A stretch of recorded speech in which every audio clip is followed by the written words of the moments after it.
And thanks for staying with News 3 Now. Right now, crews are working to extract insulating fluid and water after last week's explosion at the MG&E substation on Madison's Near East Side. The company in charge of that cleanup says the block of East Main Street along that site may be closed for 2 months. Our Danica Lewis is live at Breeze Stevens Field, where parking is already a valuable commodity. Danica?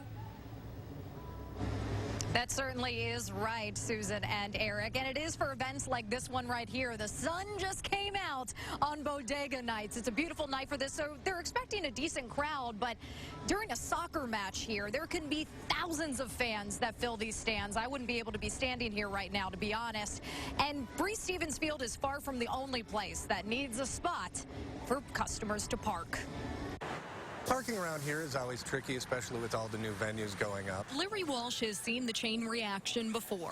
If parking's not open somewhere close by, the Brass Rings lunch crowd can get pushed out of their normal spots. You're just hoping that your customers have a chance to, be able to get to you. So when he heard about the block of East Main Street shutting down to clean up after last Friday's explosion. We never like losing any parking, that's for sure. And that loss could last 2 months. That's 14 concerts at the Sylvie and about 13 big events at Breeze Stevens Field. Sometimes, like Saturday, there's a show and game simultaneously and potentially 7,000 people looking for a place to park. We actually think parking is getting better. You heard him right. Vern Stenman of Big Top Events, the company that runs things at Breeze Stevens, says even on their busiest nights, the new garage over on Livingston isn't even half full. The loss of East Main Street for just one block, I think it's probably in the neighborhood of 30 spots or so out of a plan that has about 2,000. Big Top lays out those spots in a parking plan that's sent to ticket holders before the event.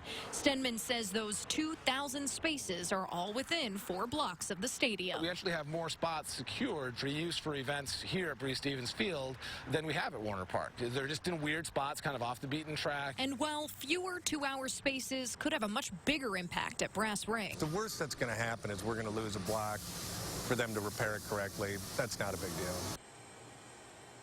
deal.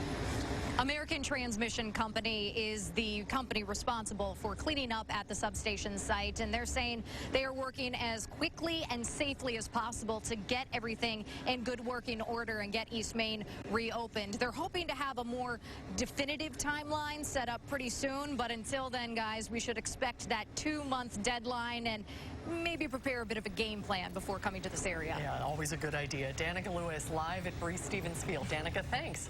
Search